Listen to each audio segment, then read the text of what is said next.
Então, gente, muito bom dia, graça e paz. A gente vai dar início nesse momento a esse painel num assunto nevrálgico, importante para os nossos dias.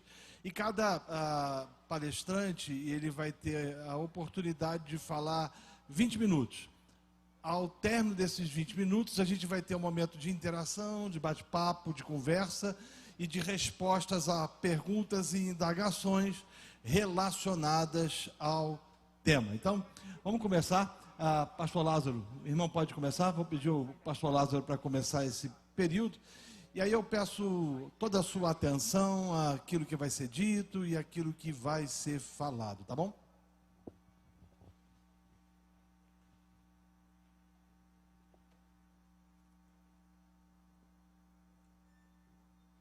Bom dia a todos, uma alegria poder estar aqui com vocês para refletirmos um pouco aqui nesse assunto que tem sido um assunto tão necessário para a igreja, né? A igreja de Cristo, ela foi empurrada, todos nós, né? Não só a igreja, fomos empurrados para dentro desse ambiente digital. E aqui quero falar com vocês um pouco sobre como as mídias atingem a nossa vida espiritual, como é que as mídias sociais acabam atingindo a nossa vida espiritual. A princípio, vamos lá para 1 João, capítulo 2, verso 15 a 17, onde vemos João nos dando uma advertência, um alerta, muito importante. Quando ele diz assim: não amem o mundo, nem as coisas que há no mundo. Se alguém amar o mundo, o amor do Pai não está nele. Porque tudo que há no mundo, os desejos da carne, os desejos dos olhos e a soberba da vida, não procedem do Pai, mas procede do mundo. Ora, o mundo passa, bem como os seus desejos, mas aquele que faz a vontade de Deus permanece para sempre. Nesse texto nós temos aqui um conflito entre o que tem valor eterno e que glorifica a Deus, e o que tem valor temporal e glorifica ao próprio homem. É aquilo que gera prazer em Deus versus aquilo que promete prazer sem Deus. Ele aqui não está condenando as coisas que Deus criou, ele está condenando o amor àquilo que conflita com o amor a Deus sobre todas as coisas, e que representa o estado, o sistema de arrogância e pecaminosidade humana. Os elementos desse sistema mundano são apontados como os desejos da carne, os desejos dos olhos e a soberba da vida. Eu entendo esses três elementos e classifico-os como os 3 P's das promessas vazias do mundanismo. O primeiro seria a promessa do poder, o segundo seria a promessa do prazer e a promessa do prestígio. A vida, todos sabemos, é uma guerra de afetos. O nosso coração guerreia por aquilo que nós devemos amar sobre todas as coisas. O coração foi criado para amar, por isso que os mandamentos se resumem em amar a Deus sobre todas as coisas e ao próximo como a ti mesmo. Se nós não amamos a Deus, nós amamos alguma outra coisa. E essa outra coisa, normalmente, ela compete com Deus em nosso coração.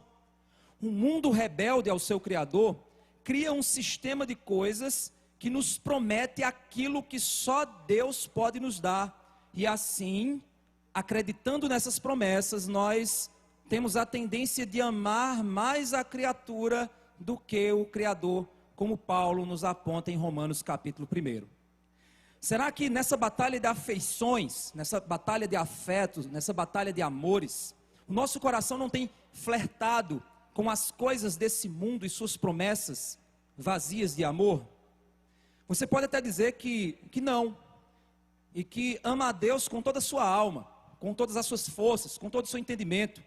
Mas a realidade é que a nossa cultura, ela tem dessensibilizado os cristãos a muitos aspectos das promessas vazias desse mundo, e feito com que a sedução do poder, do prazer, do prestígio, muitas vezes ganhe uma cara gospel. Nós devemos então estarmos alertas à advertência dada por João. Deus nos deu o mandato cultural. A teologia reformada entende o mandato cultural expresso lá em Gênesis, quando é dado a nós cultivar e guardar, dominar a terra, exatamente fazendo isso para a glória de Deus e assim prosperidade da criação. Deus nos deu atributos criativos, inteligentes, e com isso Ele nos deu a capacidade de produzir maravilhas a partir das matérias-primas presentes na criação. Assim faríamos prosperar o planeta que Ele nos deu para usar em adoração a Ele e consequente satisfação de suas criaturas, que aproveitam nele todas as coisas como bênção de sua provisão. Você pode estar se perguntando qual a relação desse amor, desses afetos, com a relação dessa provisão, dessa criação dada por Deus. É exatamente isso, o pecado, ele nos faz pegar essa criação, que deveríamos usar para a glória de Deus, e passamos a usar essa criação para a nossa própria glória e promessas de reino pessoal. Trocamos a satisfação do alto, de servirmos aos outros em amor a Deus, pela egoísta autossatisfação de servir a nós mesmos, por amor a nós. Nós vemos em Gênesis que o relato bíblico aponta, logo após a queda, a cidade de Caim. Cidade essa que redefiniu os parâmetros de casamento, redefiniu o valor da dignidade humana, um aglomerado de pessoas que queriam descumprir a ordem divina, de se espalhar pela terra, unindo forças para desafiar Deus e o seu reino. É aquilo que é conhecido como a cidade dos homens. Mais à frente vemos então a Torre de Babel, com o mesmo espírito de autonomia, em nome do reino da glória humana, pessoas se unindo para tornar o seu nome célebre como sociedade, ou alguns indivíduos poderiam até pensar em suas respectivas posições. Nesse caso, vemos exatamente a técnica, a tecnologia sendo usada a serviço da glória humana no lugar da glória de Deus. É a partir disso que a gente vê alguns aspectos. Por exemplo, a busca por uma autonomia sem independência de Deus e necessidade de obedecer ao Criador. Criação, elaboração de ideias para usar em nome de sua própria grandeza como sociedade. O uso da tecnologia para a glória própria e avanço do reino dos homens no lugar da glória e do reino de Deus. Será que esse mecanismo que nós identificamos de afetos, de colocar a criação e amar mais a criação do que o Criador, de utilizar o mandato cultural e a tecnologia para benefício do próprio reino, será que isso atua no coração dos homens hoje em dia? É claro que sim. Os ídolos que eram combatidos no Antigo Testamento, muitos deles eram representações de estátuas humanas, seres, criaturas. Mas na realidade eles representavam seres criados pela imaginação humana, a quem o coração humano atribuía poderes que não tinham, conforme o apóstolo Paulo diz, eles não tinham poder algum. No entanto, no coração dos homens, eles desenvolviam, nas imaginações humanas, os homens concediam em seus corações poderes para satisfação dos desejos de poder, prazer e prestígio. Vou pegar aqui um exemplo, por exemplo, Moloque. Era um Deus que prometia prosperidade para todos que sacrificassem seus filhos para ele. Hoje você pode dizer, Moloque não existe? Existe. Ele tem outra representação. Naquela época era um poste ídolo. Era um Deus com as mãos expostas para que você pudesse assar os seus filhos. Mas hoje o aborto promete exatamente a mesma coisa. Não permita nascer crianças que não sejam saudáveis. Ou então, se crianças nascerem em lares disfuncionais, nós teremos então problemas. As crianças não terão oportunidades econômicas, de educação, então vamos matá-los. E por aí vai. Será que os deuses modernos, que não assumem formas humanas, mas também prometem poder, prazer e prestígio? Quais formas esses deuses têm assumido hoje em dia? Será que a confiança no velho concurso público para ter estabilidade e viver em paz financeiramente? Será que isso não é um ídolo? Será que a busca por ser famoso como uma forma de ter influência, dinheiro, para ter tudo o que deseja, de modo mais fácil? Motivam pessoas a se tornarem artistas. Ontem a gente falou aqui com o Projeto Sola, que muitos jovens sonham em se tornar cantores gospel, exatamente não para servir o reino, mas para ter influência. Será que as promessas de ganhar dinheiro se divertindo como youtuber? Será que as promessas de ser bem visto nas mídias sociais, para reafirmar sua identidade como alguém que é importante ou amado, e por aí vai? Nessa perspectiva, será que não podemos apontar as mídias sociais como um altar, um espaço de cultivo da idolatria humana? Um lugar de sacrifício aos deuses do sucesso, da visibilidade, do dinheiro, da beleza, da sexualidade, da política, etc. Será que estamos usando a tecnologia para promover qual reino? O reino dos homens? O nosso reino particular? Ou o reino de Deus e os seus valores? Pior, que além de um altar onde a idolatria é celebrada, temos outro viés perigoso. O apóstolo Paulo afirma isso lá em 1 Coríntios, capítulo 15, verso 33. Talvez você leu esse verso e disse assim: eu não participo disso. Mas você passa horas e horas rolando o feed, alimentando o seu cérebro de muita idolatria, muita egolatria, muita... Não se enganem. As más companhias, ou em algumas traduções, as más conversações, corrompem os bons costumes. Um lugar de contaminação ideológica, alimentação de idolatrias particulares. Por exemplo, o cara que publica sua idolatria política, ele inflama outros a favor ou a contra.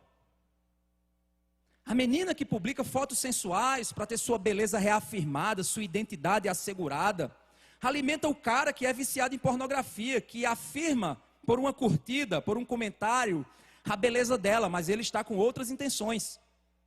Pessoas que publicam um sucesso que não existe. Casais que fazem declarações aquecidas nas mídias sociais, mas em casa o cara bate na mulher, no menino, no cachorro, no papagaio, no passarinho e por aí vai. Mas nas mídias, felicidade em cima de felicidade. Inveja. Pessoas que olham, stalkeiam, quem sabe aí de mídia sabe o que eu estou falando. Stalkear é você entrar no perfil de outra pessoa para olhar a vida dela. Para olhar se ela está viajando. Você diz: fulano está viajando e está me devendo. Está me devendo e está passeando. Está me devendo e está viajando. A inveja bate no coração. A inveja é alimentada. Nós pensamos: eu mereço estar ali e não ele. Fofoca. Você viu a foto de fulana? Você viu? Será que nós não estamos perdendo a sensibilidade e utilizando as mídias sociais para destilar o nosso ódio? E talvez uma coisa que você nunca falaria pessoalmente. Gente, a gente que lida com mídias aqui, as mídias sociais aqui da Vinac, gente, é impressionante como as pessoas, elas não têm amor. Muitas delas não têm amor por você que está às vezes se esforçando aqui, que destilam seu ódio, dizendo: cala a boca. Talvez tenha alguém dizendo aí: cala a boca, manda esse cara calar a boca. Talvez aí, desculpa, talvez aí comentando de modo ácido. Às vezes a gente tem coragem de dizer atrás de um computador, de um celular, de um tablet, aquilo que você não diria pessoalmente. Será que é isso que Jesus faria se ele usasse mídias sociais? Estou querendo aqui fazer apologia em seus passos do que faria Jesus. Mas eu estou querendo dizer que, será que nós como cristãos temos nas mídias sociais refletido isso? Eu tenho Instagram. E é interessante que tem pessoas que elas vêm de uma forma tão violenta criticar uma postagem que você fez, às vezes nem fez a leitura correta. E aí a gente vai tentar ajudar a pessoa e responder, e a pessoa acha que a gente está querendo brigar com ela. E aí eu aprendi a dizer: meu irmão, Deus abençoe, vai na paz. E a pessoa fica assim: peraí, esse cara não quer brigar? Eu estou doido para brigar. Estou aqui riscando a faca no chão, como a gente diz aqui no Nordeste. Tchá, tchá, tchá. Eu quero brigar.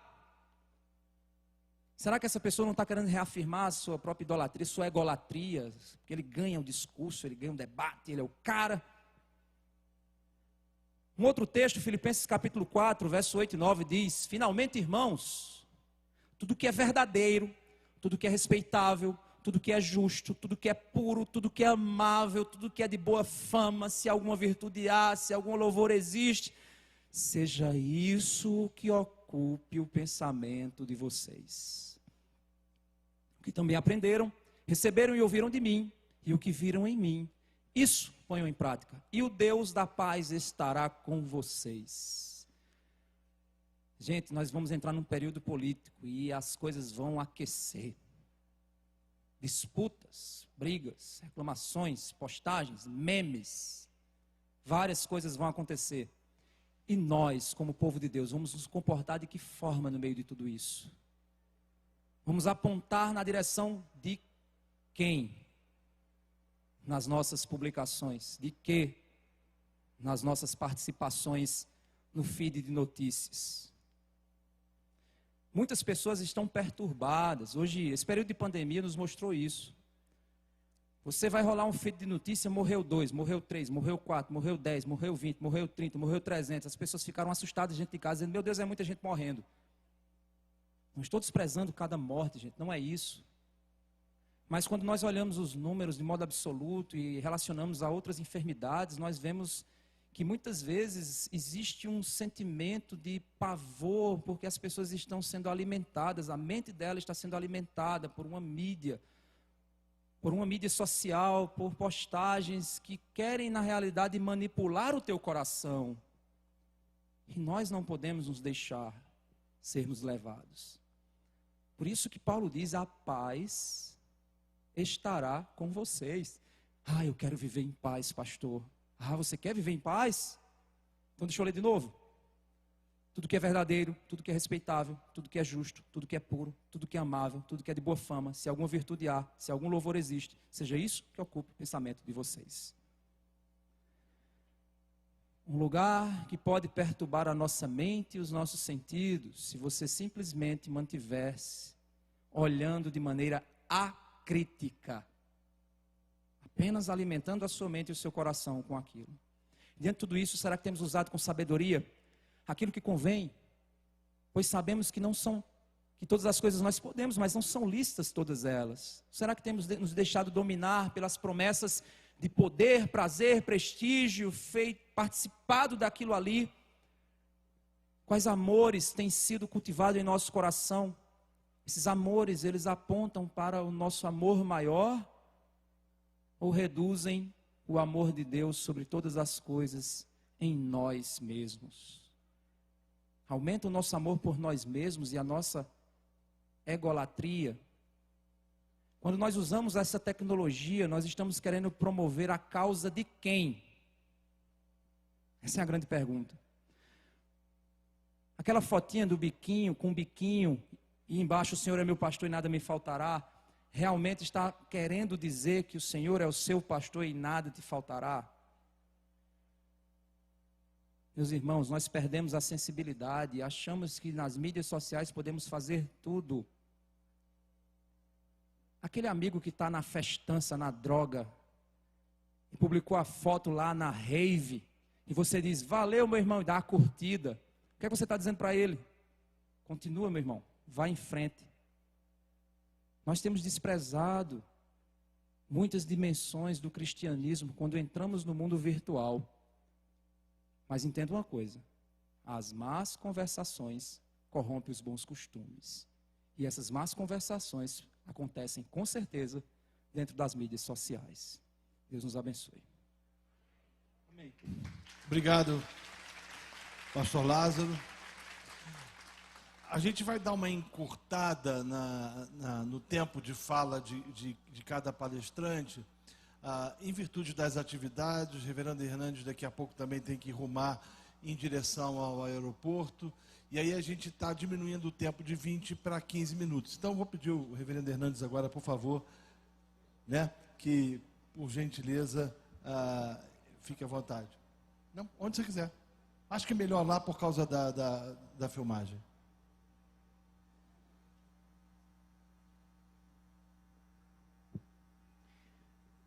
Irmãos queridos, eu não vou dar uma palestra, nem me preparei de fato para isso, viu? Eu pensei que eu nem ia participar da mensagem, mas eu queria dar um testemunho. Os alertas foram dados, e o Lázaro foi muito claro nos alertas. Eu gostaria agora só de pensar com vocês na outra ponta, a oportunidade que Deus nos dá, nesse tempo, nessa geração, abrindo-nos janelas para o mundo, para pregar o Evangelho. Nós vivemos no melhor dos tempos e nós vivemos no pior dos tempos. O pior dos tempos, recebemos esse alerta aqui, os perigos, os laços, as armadilhas, a sedução, o encanto, a busca do prestígio, a busca do poder, a busca do prazer. Porém, eu creio, e eu acho que é por esta causa que estamos aqui, é que as mídias sociais são uma grande bênção para a nossa geração. O Senhor Jesus disse que este evangelho do reino seria pregado em todo o mundo, para testemunhar a todas as nações. Então, viria o fim. Quando eu acordei para esta realidade, de que quando você prega no templo, na conferência da consciência cristã, você está falando concomitantemente para o auditório presente e para o mundo inteiro. Que coisa fascinante, que coisa extraordinária. Quando já vimos aqui que você prega e esse sermão sobe para um canal de YouTube, daqui a pouco 50 mil, 100 mil, 500 mil, 1 milhão, 2 milhões de pessoas podem assistir aquela mesma mensagem. Que coisa fascinante. Então, o que eu tenho entendido é o seguinte: primeiro, cada igreja aqui presente e representada deveria buscar da melhor maneira ter o melhor som, ter a melhor captação de imagem, ter a melhor plataforma para levar esta mensagem com maior eficiência. E diria mais, existem hoje empresas especializadas em dar um upgrade às mídias da sua igreja. Eu diria o seguinte, que você não tira um jumbo do chão na força do braço. Você precisa de tecnologia para isso. E hoje existem empresas para isso, para dar esse impulso nas mídias sociais da igreja, para que elas possam alcançar o maior número de pessoas possíveis. Então, eu posso dar um conselho, pastor, você que está aqui, olhe como é que estão as mídias sociais da igreja, dê uma impulsionada nisso, trabalhe isso, cultive isso, desenvolva isso, porque esta é a ferramenta que Deus nos deu nesta geração para alcançarmos as nações. Segunda palavra, eu vou voltar depois na igreja. Agora, suas mídias sociais pessoais, você como cidadão, você como cristão, você como irmão e irmã, você como membro do corpo de Cristo, consagre suas mídias sociais para uma finalidade: o testemunho do Evangelho. Eu tenho visto, Lázaro, pastores, meus colegas aqui, que ao mesmo tempo que ele publica uma mensagem cristã, na hora seguinte publica uma piada. Uma coisa incompatível com a mensagem anterior que publicou. Então, se você quer fazer desta ferramenta uma obra missionária para alcançar as nações, consagre suas redes sociais, suas mídias sociais para essa finalidade. Eu diria mais, isso precisa ser ministério. Ministério, ou seja, não é você fazer uma publicação hoje, a semana que vem, quem sabe se lembrar fazer outra. Não, para você poder ter relevância, crescimento, você precisa pensar, refletir, investir e fazer disso um ministério. Suas postagens precisam ter qualidade, precisam estar dentro de uma padronagem aceitável. E, se preciso for, impulsionar. Se você tem uma mensagem, a sua mensagem é a melhor do mundo, e se você tem as ferramentas e você as tem, e se você pode investir para que mais pessoas sejam alcançadas, faça isso. Eu sou empolgadíssimo com isso. Eu sou hiper, power, animado com um negócio desse. Você pode pregar um sermão hoje e daqui a pouquinho você ter 500 mil pessoas. Deixa eu lhes dar meu exemplo pessoal. Eu entrei nas redes sociais, não faz tanto tempo. Com a graça de Deus hoje, no meu canal do YouTube, cerca de 100 mil pessoas por dia assistem um sermão. O que são 100 mil pessoas? São 2 estádios lotados hoje. Quanto você gastaria para reunir 100 mil pessoas hoje? Quanto de dinheiro? Hoje eu alcanço em torno de 10 milhões de pessoas mês nas mídias sociais. Quanto eu gasto? Zero. Não faço investimento. Deixa eu lhes dar o exemplo da igreja de Pinheiros, a igreja que eu tenho o privilégio de servir com o pastor Arival. Começamos o trabalho das mídias, chegou a pandemia, vamos fazer um esforço redobrado, vamos criar uma TV web. Hoje só a TV web de Pinheiros tem 18 funcionários de tempo integral. Hoje a folha de pagamento da TV hoje 70 mil mês. Mas hoje a Igreja Presbiteriana de Pinheiros está sendo uma igreja altamente relevante no contexto brasileiro, na área de mídia social. Os nossos sermões estão sendo legendados agora em mandarim, em alemão, em russo, em francês, agora vai para o italiano. E esta semana uma pessoa que é russa ligou ao pastor Ival: eu quero impulsionar 70 mil reais nos sermões em russo, porque tem milhares de pessoas lá na Ucrânia, na Rússia, assistindo e sendo tocadas e convertidas a Cristo. Então, meus amados irmãos, eu gostaria de encorajar a sua igreja a investir, mas investir pesado, como ministério, com profissionalismo, porque este é o tempo que nós estamos levando o evangelho para o mundo inteiro. Entra lá no Instagram, entra no Facebook, cria o canal do YouTube, você pastor, a sua igreja também, porque uma coisa é uma coisa, outra coisa é outra coisa, é o pastor e a igreja. Eu tenho um amigo, acho que alguns conhecem, Gunnar, presbítero Gunnar, é uma das maiores cabeças do Brasil na área de tecnologia. Essa área de televisão, é ele que mexeu com isso no Brasil inteiro, televisão digital. E ele disse uma coisa interessante: pessoas seguem pessoas, pessoas não seguem instituições. Nós cremos que pessoas seguem instituições, por isso nós temos o canal do YouTube da igreja, nós temos o Facebook da igreja, nós temos o Instagram da igreja. Mas isso não significa que você, pastor, não deva ter também o seu canal, o seu Instagram, o seu Facebook, porque as duas coisas vão caminhar juntas. A minha palavra hoje é esta: encorajar você. Não precisa ter medo não.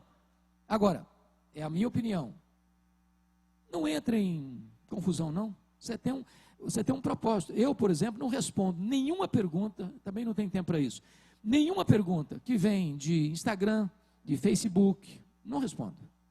Respondo e-mail, respondo WhatsApp.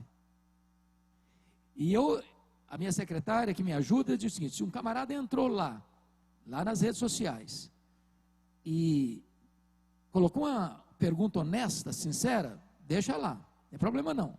Mas se a pessoa entrou lá para perturbar, tira, você discutir com ela. Você não tem tempo para isso. E tem gente que ele disse ali, tem que estar riscando a faca para brigar com você. O prazer dela é brigar com você. Ela quer entrar numa briga com você, porque esse é o propósito dela. Mas você tem outro propósito, você tem uma mensagem e quer passá-la. Se a pessoa quiser brigar no particular, até que você briga. Mas dar palco para ela, não. Tem gente que está querendo palco. Você tem uma mensagem e essa mensagem precisa ter celeridade e amplitude. Que Deus nos ajude.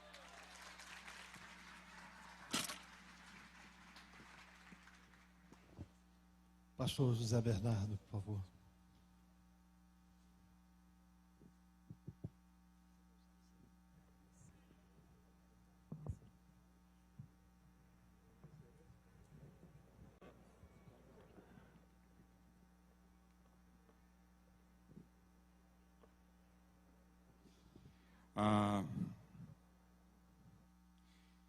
Vocês sabem, nós fundamos o Ministério no ano 2000, a AME Evangelizar, para ajudar as igrejas na área da evangelização.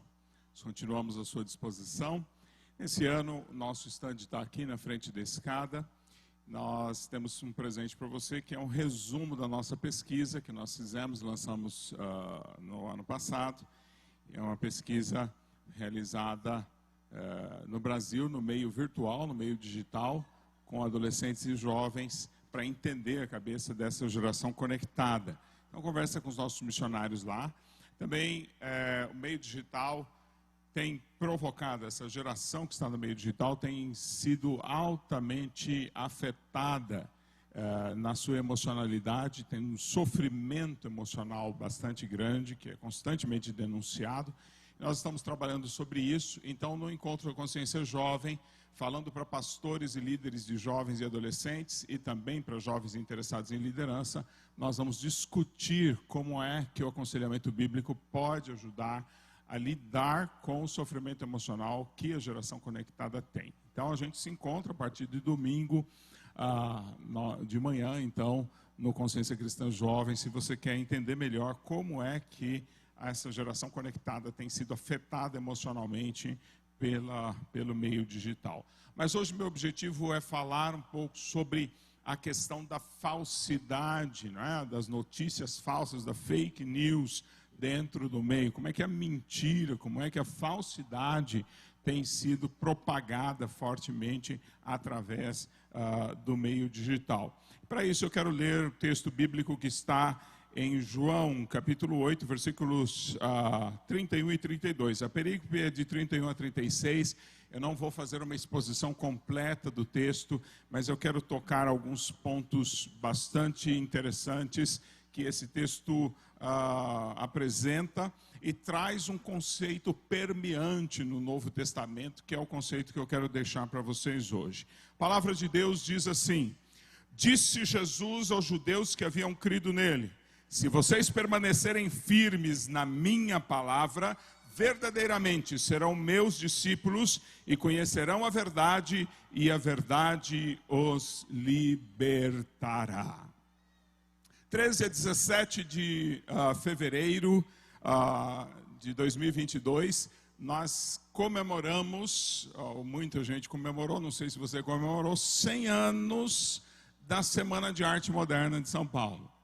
A Semana de Arte Moderna de São Paulo, ela marca o início da pós-modernidade no Brasil. Esse movimento que questionou as regras, as normas, a estética, que questionou a ordem que existia antes, herdada do modernismo desde o século XVI. Nós temos então essa reviravolta no conceito brasileiro, o início, primeiro no topo da pirâmide cultural e depois descendo, atravessando aí com alguma dificuldade ainda o período de governo militar, que segurou um pouco mais o tradicionalismo nas camadas mais baixas da cultura. E aí, então, nós temos uma explosão no início dos anos 80, dessa modernidade, aceleração disso, dessa pós-modernidade, e aí o atingimento disso em todas as áreas, então, da cultura, em todos os estratos da cultura. E isso traz para a gente então, essa proposta, inicialmente dos intelectuais, de romper com as regras estéticas vigentes. Ela traz para nós uma total desossificação, né? Uma total quebra de qualquer estrutura, de qualquer paradigma, né?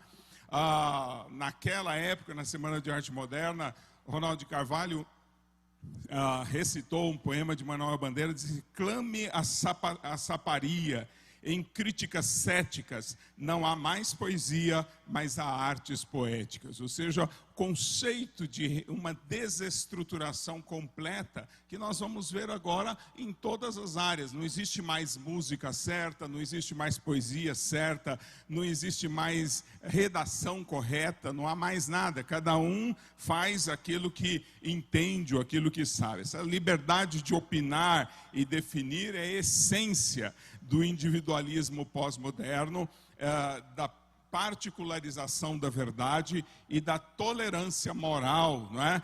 que atingiu a sociedade. Nada mudou nos 100 anos, apenas se acelerou e se aprofundou, né? Isso é pós-modernidade ainda. Nós podemos falar, como estamos falando lá no stand, da geração Y, da geração Z, nós podemos falar agora do que está sendo chamado por alguns da geração 3C, por outros de geração alfa. Então nós podemos falar de muitas coisas, mas o fato é que estamos todos dentro do arcabouço da pós-modernidade, né? E essa pós-modernidade, com essa particularização da verdade, é que faz com que a gente produza, ou essa sociedade produza, aquilo que se chama de fake news.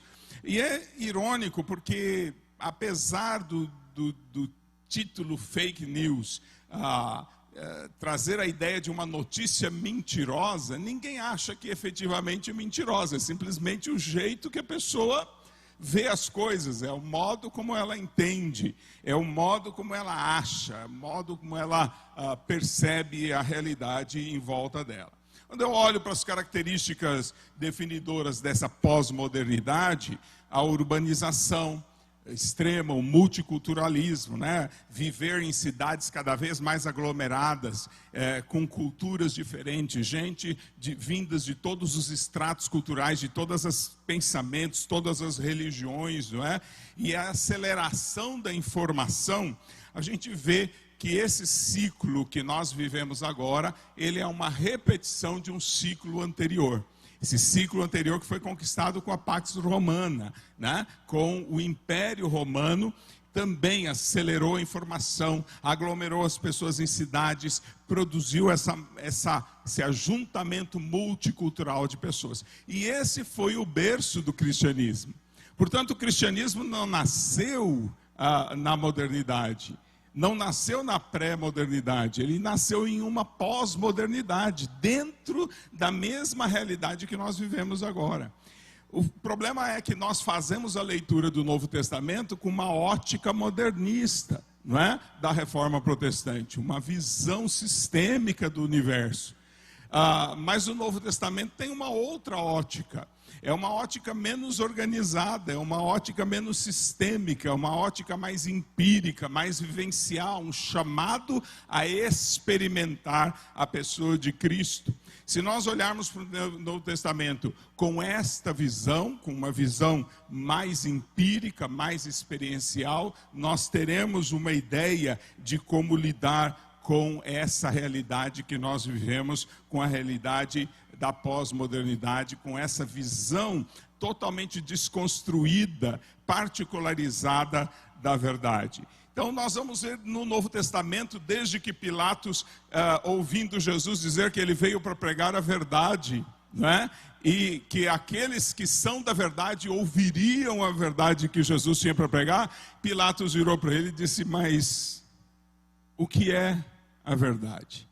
E essa é exatamente a situação das pessoas ao nosso redor. Elas não sabem mais o que é a verdade. Porque na medida que o referencial de verdade virou os seus desejos, as suas vontades, os seus quereres, cada um tem uma verdade, cada um tem um pensamento, cada um tem um entendimento sobre isso.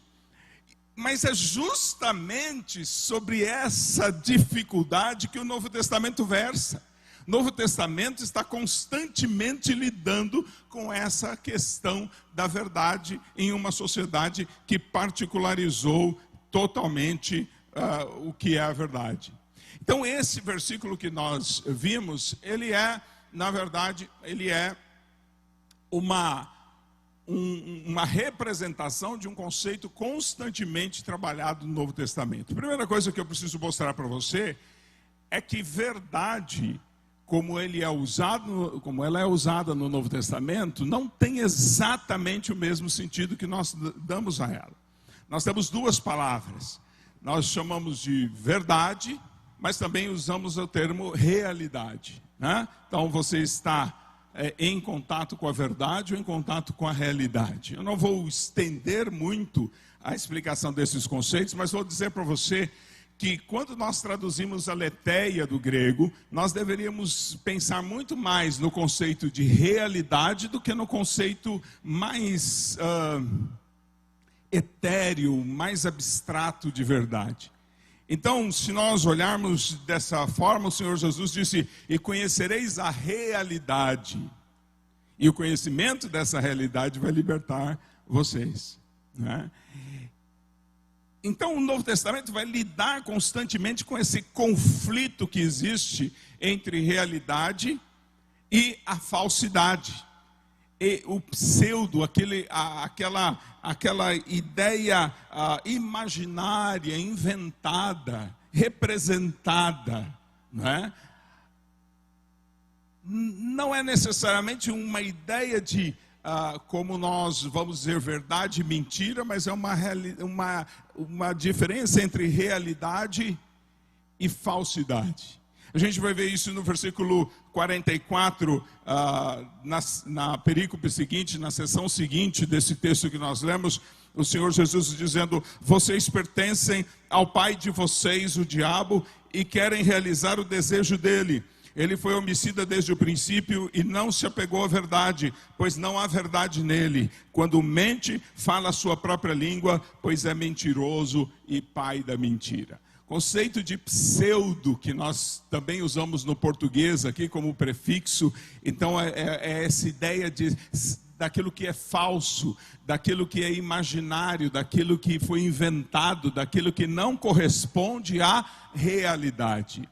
E a promessa do Novo Testamento, a promessa do Evangelho, nós vamos ver isso através do apóstolo Paulo, nós vamos ver isso em Pedro, nós vamos ver isso em João, através de todo o Novo Testamento, nós vamos escutar essa tensão entre realidade e verdade, entre realidade e aquilo que é falso, aquilo que é pseudo, aquilo que é imaginário. A função, a vontade do Novo Testamento é nos levar à realidade, aquilo que é real.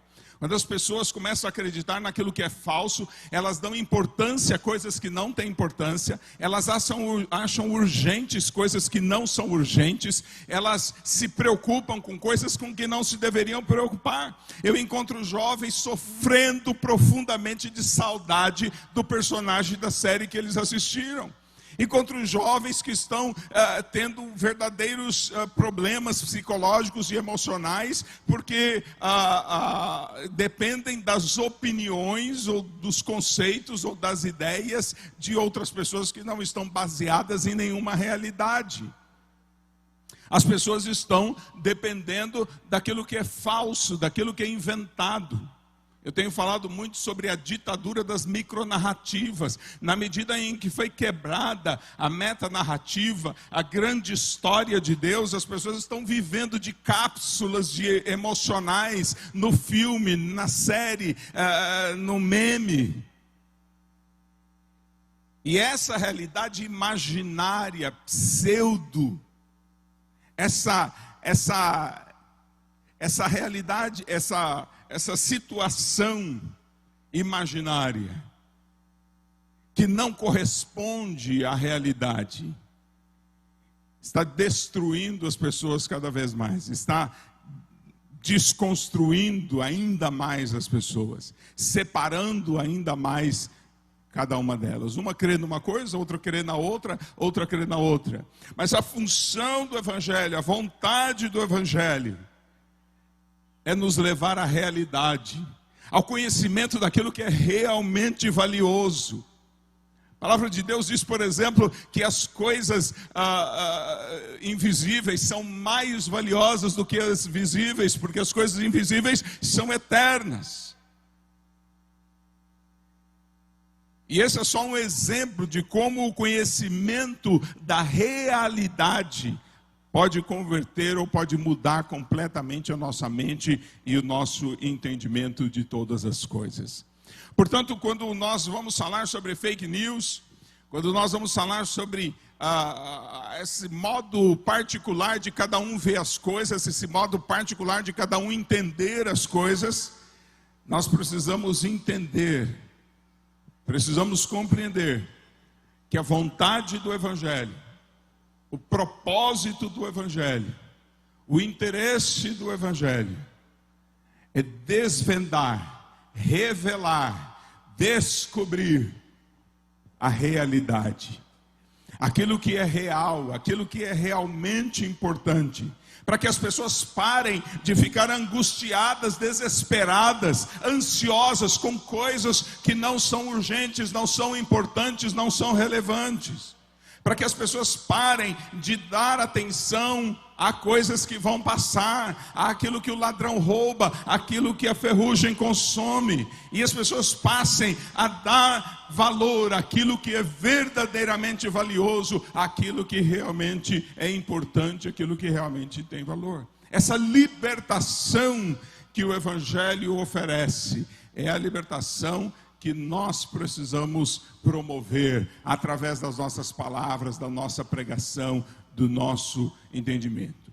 Para fazer uma aplicação prática disso e encerrar, eu vou aconselhar você, quando você olhar uma notícia, e não importa a fonte dela, se ela é verdadeira, se ela é falsa, se ela é verdadeira do ponto de vista de alguns ou falsa do ponto de vista de outros, não importa. Faça, sabe o quê? Faça essa simples pergunta: o que é que a Bíblia diz sobre esse assunto? O que é que o Evangelho diz sobre esse assunto? Treina comigo aqui. Deixa eu ver se você pode repetir essa pergunta para você gravar. Diga assim: o que é que a Bíblia diz sobre isso? Essa é a pergunta simples. E quando você postar alguma coisa, não poste uma resposta sobre aquela notícia. Não poste uma discussão, não comece você também a riscar a faca aqui como, como Lázaro e o pastor Hernandes disseram. Você simplesmente diga: olha, sobre esse assunto a Bíblia diz isso, no versículo tal, no capítulo tal, no livro tal. É isso que a Bíblia diz. Porque conhecerão a verdade, e a verdade os libertará. As pessoas serão libertas da ilusão, as pessoas serão libertas da falsidade. Aquilo que elas acham que é tão importante, aquilo que elas acham que é tão necessário, tão urgente, quando a palavra do Senhor entrar na mente, no coração delas, e elas conhecerem, perceberem, experimentarem essa verdade, essa realidade, elas serão libertas. Amém. De toda a falsidade. Pastor José Bernardo, Amém. Seu tempo já foi para o espaço já. Amém, muito obrigado. Muito obrigado. Pastor Jorge Noda, por favor.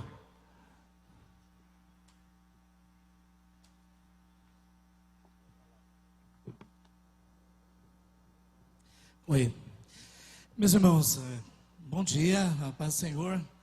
E tem sido algo tão especial, né, de poder separar esse tempo para conversar sobre um assunto tão importante para nós.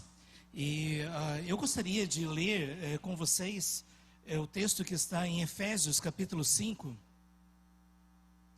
versículos 15 a 17. Efésios capítulo 5, versículos 15 a 17.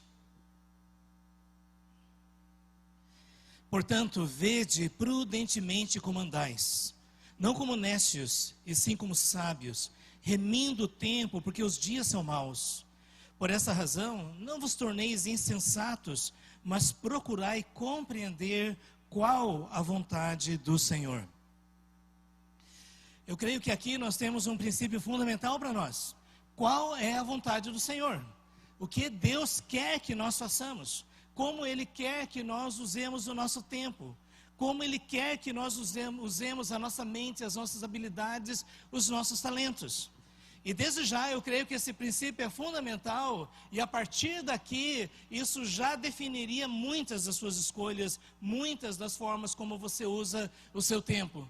Mas uma coisa é certa, não é que infelizmente as redes sociais têm essa capacidade de produzir um prazer imediato naquilo que nós vemos, e nós nos esquecemos de que existem coisas mais importantes. E a gente vai passando o tempo. Quantos de vocês adiaram um trabalho da escola porque ficaram vendo algum vídeo na internet ou algum tipo de meme em alguma das redes sociais? Quantos de vocês começaram a dizer, vai ser só um pouquinho, né? É só um tiquinho, né? Mas depois foi seguindo, o tempo foi passando e as horas foram passando. Eu preciso fazer, mas é só um tiquinho, depois a gente continua. Quantos de vocês disseram assim, eu preciso ir para a igreja, mas é só um tiquinho, né? E depois, já passou, não vai dar certo. E chega um certo momento em que realmente nos tornamos cativos, porque a partir daí já não é mais a razão, não é mais o bom senso. Nós estamos fazendo escolhas levados por uma emoção muito imediata, imediatista, e que nós sabemos que não faz bem para nós. E essa é uma questão tão séria que chegou ao ponto da dependência. E hoje existem clínicas que estão trabalhando com dependentes digitais, pessoas que não conseguem mais sair. E isso tem afetado significativamente não somente a vida pessoal, mas também a vida espiritual, a sua comunhão com Deus, o tempo de meditação na palavra de Deus, de oração, de adoração. O fato é que nós sabemos que a nossa vida cristã depende de um investimento do nosso tempo naquilo que nos vai dar crescimento espiritual. E o fato é que se nós nos omitimos em relação a isso, a nossa vida vai murchar, vai enfraquecer, vai se fragilizar. Usando a linguagem biológica, ela se torna vulnerável diante de todos os micro-organismos espirituais que querem atingir a nossa vida. E, ao mesmo tempo, isso também tem afetado o relacionamento nas famílias, não é? Eu não sei se o pastor tem algum caso, né, de alguém que se separou por causa disso, mas nós sabemos que isso já é uma realidade, né, que às vezes marido e mulher já não conversam mais porque cada um está com o seu smartphone vendo as redes sociais. Além disso, o problema da imoralidade, o problema da infidelidade, o problema de relacionamentos que não fazem mal, é só uma conversa com o sexo oposto ou não. E nós estamos vendo hoje em dia pessoas que estão começando a viver numa outra realidade. O pastor Zé Bernardo falando sobre a realidade, né? Que não é uma realidade real, ou não é uma verdade verdadeira, como disse Francis Schaeffer. E isso chegou ao ponto hoje que pessoas estão vivendo no metaverso. Isto é, que abrem mão da sua identidade concreta, como cristãos, como cidadãos, como pessoas que têm uma participação na sociedade, no seu trabalho e tudo mais, para viver um mundo virtual com outra identidade, um seu avatar, e para interagir com outros avatares que você não sabe quem são na vida real. E que hoje empresas estão colocando dentro desse mundo virtual, até mesmo lanchonete, banco e outras coisas, para você viver essa vida. E agora, com essa questão de deepfake, é possível que vai chegar lá pessoas muito parecidas com pessoas reais. E pessoas vão se apaixonar, vão cultivar relacionamentos, vão discutir. Nós chegamos a esse ponto. E é por isso que eu creio que nós temos desafio para nós. Por quê? A ameaça que existe para a estabilidade familiar, a ameaça que existe para a vida profissional. Algumas pesquisas já mostram que uma parte significativa do tempo que as pessoas têm de trabalho é usada para as redes sociais. Eu não vou perguntar para você, mas quantas vezes você diz, eu vou só dar uma olhadinha, você tem aquela tarefa para entregar, você tem aquela planilha para preencher, e você, não, só vou dar uma olhadinha. E chega no final do mês, você quer receber o trabalho, quer receber pelo trabalho que você realizou.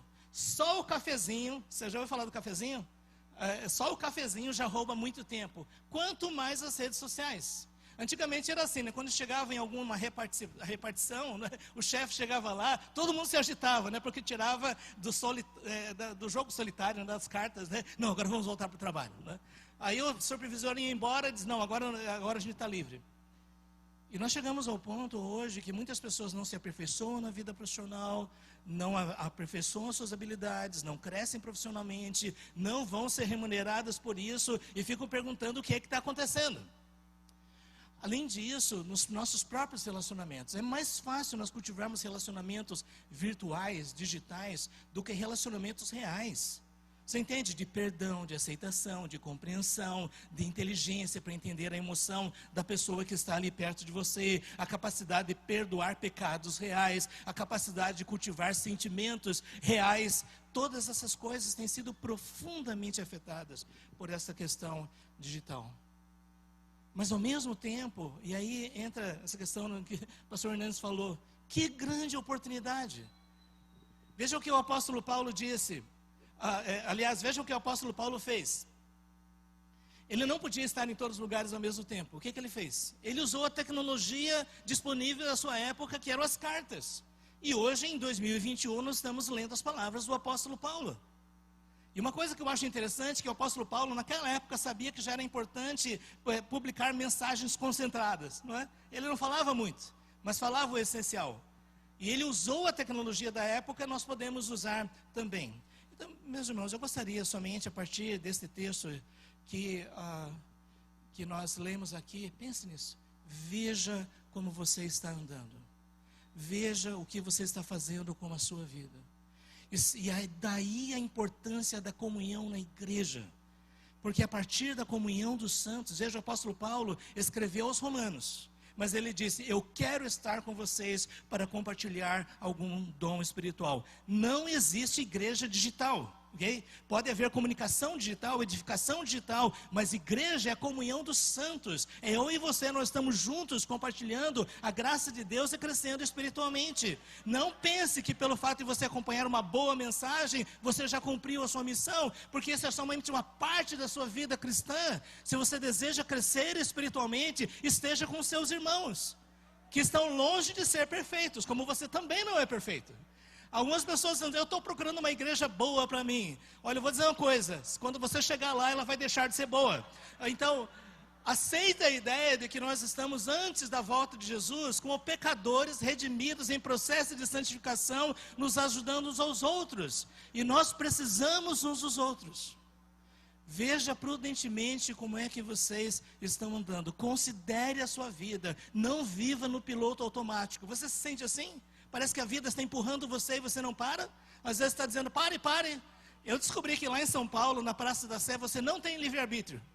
Dependendo da situação, você entra em algum lugar, você não consegue mais sair. Não é? Porque as pessoas todas... Isso nos faz pensar sobre isso. Não é que, às vezes, as redes sociais são assim. Às vezes você se sente arrastado, empurrado. Eu preciso participar disso, eu preciso participar daquilo. Vede prudentemente como andais. Não seja tolo. Não é sabedoria você desperdiçar tempo precioso que você poderia usar para o seu crescimento espiritual, para a sua edificação, para evangelismo, para discipulado, para fortalecimento na igreja local, e você desperdiçar esse tempo precioso com aquilo que não edifica. Veja como é que vocês estão andando. Remir o tempo é uma linguagem até comercial, porque a palavra remir significa alguém que vai para o mercado e paga o preço para obter um bem, naquela época até mesmo escravos. E é nesse sentido que nós podemos dizer que tempo é dinheiro. E se você está usando o seu tempo para outras coisas, você está pegando notas de R$100 e jogando pela janela. Mas no momento que você entende que cada minuto que você tem é um minuto precioso na presença de Deus, a partir daí você vai pensar muito bem como você está usando o seu tempo. Há pessoas que são capazes de fazer uma maratona de série de 24 episódios, mas não são capazes de ler 24 capítulos da Bíblia. Então existe uma desproporção muito grande aí sobre o que nós estamos fazendo com o nosso tempo. E quando nós paramos de pensar que a vontade de Deus não é uma coisa que a gente recebe por osmose, a vontade de Deus, a vontade de Deus. A vontade de Deus é algo que precisa ser conhecido, compreendido, meditado, refletido, a partir da revelação de Deus, a partir da salvação em Cristo, a partir daquilo que nós somos em nossa vida espiritual. E isso exige tempo, não existe outro caminho, não existe atalho em relação a isso. É por isso que eu quero sugerir para você, que talvez chegou a hora de você fazer retiros, não é, de total abstinência de meios digitais, uma vez ou outra, sabe, numa granja, num sítio, em algum lugar, para buscar a presença do Senhor. Só você, a sua Bíblia, com seu telefone desligado, e experimentar mais da graça de Deus. Eu gostaria de concluir aqui, meus irmãos. O apóstolo Paulo diz, não vos embriagueis com vinho no qual há dissolução, mas deixai-vos encher continuamente do Espírito Santo. Você quer prazer, você quer alegria, você quer satisfação, não existe nada melhor do que beber das águas vivas do Espírito Santo. Isso realmente traz alegria ao nosso coração. Muito obrigado, pastor Jorge Noda, obrigado a todos também. Eu queria lançar aqui um conceito e deixar vocês tratarem disso. Primeiro, muito dentro daquilo que o reverendo Hernandes falou sobre a chegada das nossas mensagens em lugares em que a gente não imagina. Semana passada eu estava na ilha de Marajó, e aí, navegando lá pelos rios, chegando nas populações ribeirinhas, a gente via que as pessoas tinham acesso às redes sociais via internet, como em qualquer lugar desse país, o que nos mostra que, de fato, as pessoas elas estão plugadas e a gente acaba, sim, influenciando aqueles que estão lá. Mas, uma reflexão que eu tenho tido, e eu queria compartilhar com vocês e deixar vocês discutirem, é que o equilíbrio é muito difícil. Se por um lado a gente usa e deve usar a internet para disseminar o Evangelho, a palavra de Deus, por outro, nós podemos cair na tentação da idolatria. Em que sentido? Nós estamos querendo, de certa forma, através das redes sociais, sermos oniscientes, porque a impressão que se tem é que quanto mais pessoas você segue, mais do mundo você conhece e mais das coisas você entende. É como se você quisesse quase que tomar o lugar de Deus para saber de todas as coisas. Da mesma forma, um sentimento de onipresença, quando eu falo eu influencio, e se eu falar eu posso construir, também posso desconstruir um bocado de coisa na cabeça das pessoas. A pergunta que eu faço e que eu penso que a gente podia discutir é de que maneira a gente pode ser relevante nessa propagação do Evangelho sem permitir com que esse espírito idolátrico tente fazer com que a gente seja um pouco como Deus, né?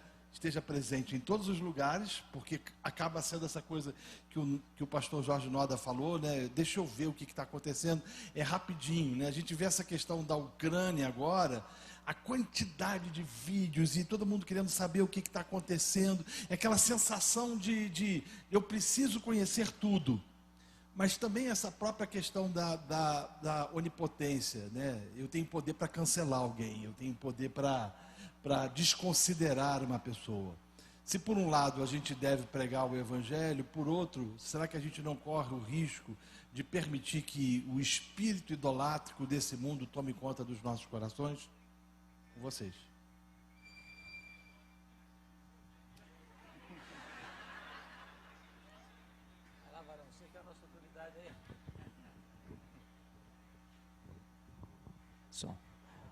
Irmãos, veja bem, eu acho que as palestras que nós ouvimos até agora foram bem complementares. Recebemos alertas acerca do perigo, recebemos alerta do que é a verdade, não cair na malha dos fake news. Encontramos um alerta de como cuidar do tempo para que isso não seja um laço, levar você a quase que um vício, uma dependência. E encontramos alerta de que é uma ferramenta que nós temos, que Deus colocou na nossa mão, e que não é apenas o ímpio que vai usar. As redes sociais não são más e nem boas em si mesmas, depende de quem vai usar e para que vai usar. Então, eu não consigo perceber a ideia de que alguém que é um cristão possa achar que ele é alguma coisa. Porque, veja bem, na medida em que você conhece a Deus, e se você conhece a Deus, não tem como o narizinho ficar empinado. Não tem como. Se até os serafins cobrem o rosto na presença dele, e nós. Todas as pessoas que tiveram experiência com Deus, elas se humilharam.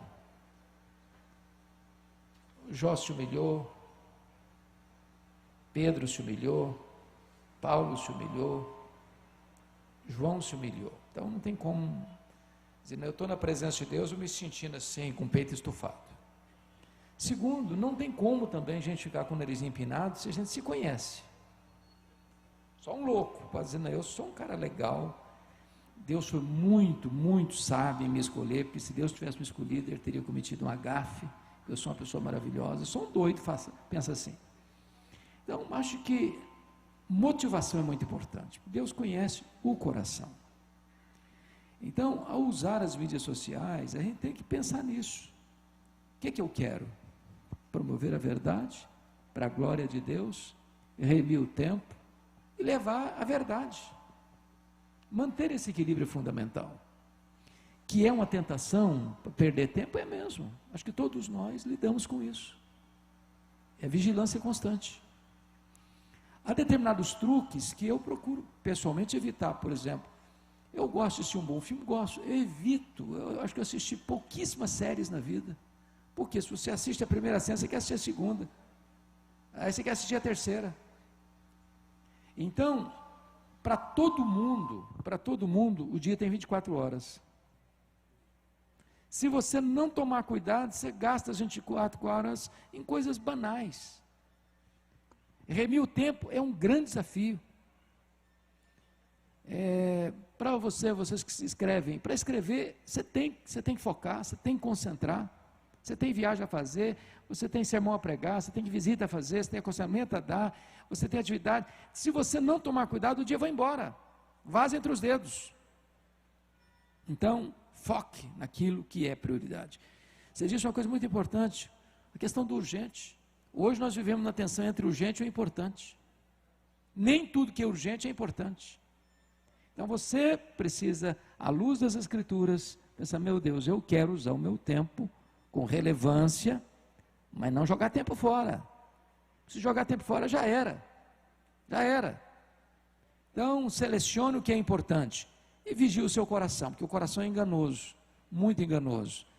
Baixa a bola, sempre baixa a bola. Acho que é um recado para nós.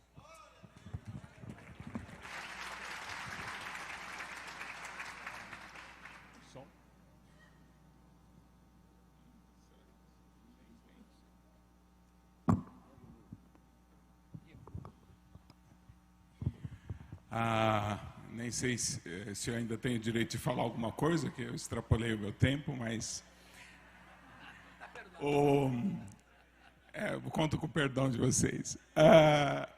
Eu só vou dizer sobre essa pergunta do Renato. Vou voltar então ao texto do Lázaro, que é um texto preciosíssimo. E lembrar que todas as vezes que aquele texto fala de amor, aparece ali então a raiz ágape, né? Ou seja, vamos ter o amor ágape expresso, ou seja, não tenham ágape pelo mundo, nem pelo que no mundo há, né? Porque aquele que tem ágape pelo mundo, o ágape de Deus não está nele, ou seja, ele não ama as coisas que Deus ama, né? É bastante importante que no grego clássico e inclusive no koiné, a palavra ágape é um conceito muito simples de amor.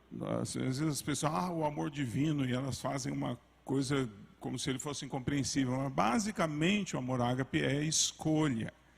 Significa escolher algo.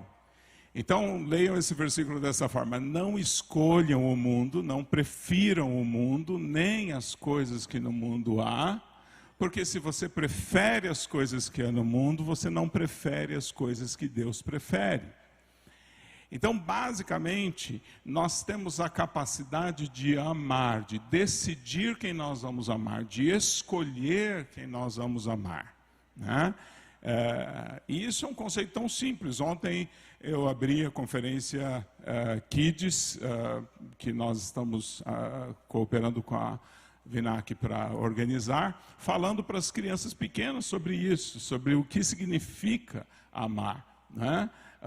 Para poder então chegar ao entendimento do que significa amar o amigo, como o Senhor Jesus disse em João 15. Então, basicamente, o que nós precisamos é lembrar que nós temos o direito, a capacidade e a ordenança de Deus para escolher aquilo a que nós vamos nos dedicar, escolher aquilo a que nós vamos gastar. E que é bom que a gente escolha aquilo que Deus escolhe, para que a gente prefira aquilo que Deus prefere. Então, essa é uma decisão para se tomar, desde a hora que você liga o computador, ou a hora que você abre um livro, ou a hora que você investe o seu dinheiro. Ame aquilo que Deus ama, escolha aquilo que Deus escolhe. E isso nos leva então de volta ao que o Noda falou. Essa é uma forma prudente de nós organizarmos nosso tempo, nosso dinheiro, nossos recursos, enfim.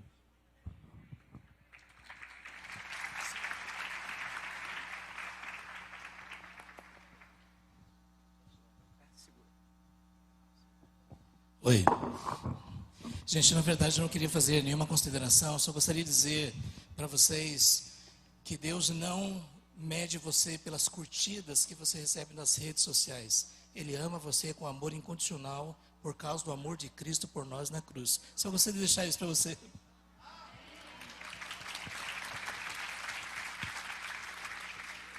Gente, eu quero lembrar a todos que eu não tenho nem roupa para usar no meio disso aqui, certo, gente? Então, eu estou aqui. Eu creio que a raiz de todo o problema humano está lá no Éden, né? Nós sabemos que o problema é que nós queremos ser deuses, né? Essa é a raiz lá daquela promessa que está lá no Éden. E eu creio que, de fato, o nosso problema é porque nós queremos ser soberanos sobre a nossa própria história, sobre o mundo, sobre o que nós ouvimos, vemos, ou gostamos ou não gostamos, porque nós queremos criar aquilo que o pastor Jorge falou. Nós já temos o desejo de criar um metaverso, né? De narrativas, de coisas que eu curto, que eu não curto. E as mídias sociais, ela têm possibilitado isso. Então eu acho que o caminho realmente para você é o caminho da autoconfrontação. É você de fato confrontar seu próprio coração, pastorear seu próprio coração. Fazer uma avaliação e dizer por que eu estou fazendo isso, porque realmente avaliar quanto tempo você está ali nas mídias sociais, as publicações que você faz, por qual motivo você está fazendo. Ao querer acompanhar aquela notícia, eu gosto muito de ler notícias e eu me peguei essa semana correndo atrás de saber tudo sobre a Ucrânia e a Rússia. Eu disse, meu Deus, tem um evento da consciência cristã, a gente tem que correr para terminar a organização e eu estou perdendo meu tempo aqui para saber o que está acontecendo lá. É óbvio que a gente precisa nos informar, mas essa autoconfrontação ela tem que ser constante. Será que, caramba, eu estou perdendo tempo demais aqui? E aí você vai dizer, ok, pastor, eu fiz essa autoavaliação e agora o que eu faço? Nós somos dependentes da graça de Deus. Somos dependentes do Evangelho. Aí volto exatamente à mensagem, né, que o pastor Bernardo trouxe aqui. O Evangelho ele vai trazer à luz aquilo que está realmente escondido em nosso coração, em nossas motivações, naquilo que nós vemos. E aí você vai encontrar a paz que excede todo o entendimento. Você vai encontrar aquilo que Filipenses 4 diz. Se você mantiver na sua mente, de fato, o Evangelho como a luz que é lançada sobre os motivos do seu coração, sobre o que você está amando, sobre a cultura que você está consumindo, sobre tudo, o Evangelho vai desnudar todas essas coisas. E assim você, por meio dessa autoconfrontação, com certeza você vai conseguir se libertar um pouco mais dessas amarras e saber remir o tempo. Amém. Vamos ficar de pé, gente, para a gente encerrar com uma oração. O que fica, então, de resumo de tudo aquilo que foi falado, a gente pode sintetizar de que a gente deve usar as redes sociais para a glória de Deus, para a evangelização, mas com muito cuidado para que ela não roube o nosso tempo e nem com que ela contribua para que a gente construa uma imagem errada de que nós somos. Como servos inúteis. Então, se Deus te usa na rede social, é para a glória e louvor dele. Amém? Vamos orar? Muito obrigado, Senhor, por essa manhã. Obrigado por tudo aquilo que aconteceu, por aquilo que ouvimos, pelas breves palavras de meus irmãos aqui, que tanto nos enriqueceu. Que a gente possa não somente ter ouvido, mas que as verdades as quais escutamos possam encontrar espaço nos nossos corações, criar raízes e que a gente possa aplicar isso na nossa vida. É a oração que nós fazemos em Jesus. Amém. Amém.